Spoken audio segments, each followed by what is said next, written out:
ఒక అడవిలో చాలా పక్షులు జంతువులు కలిసిమెలిసి ఉండేవి. ఒకరోజు అడవికి నిప్పు అంటుకుంది. అది నెమ్మదిగా పెరగసాగింది. పక్షులు జంతువులు తలో దిక్కు పారిపోతూ ఉన్నాయి.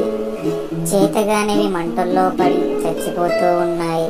కానీ ఒక పిట్ట పారిపోకుండా తన చిన్న ముక్కుతో పక్కనే ఉన్న చెరువులోంచి కొంచెం కొంచెం నీటిని తీసుకొచ్చి మంటల మీద పోయసాగింది.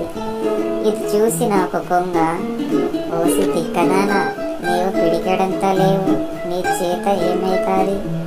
నువ్వు ఎన్ని నీళ్లు పోసినా ఈ మంటలు ఆరిపోవు, పోయి నిన్ను నువ్వు కాపాడుకో పో అంది.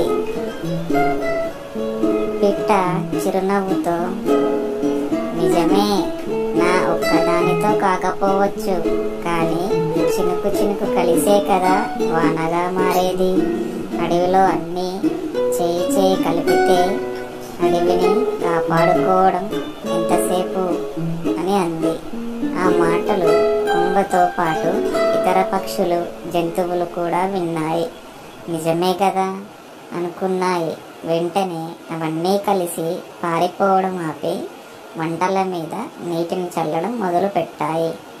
అడవిని కాపాడుకున్నాయి.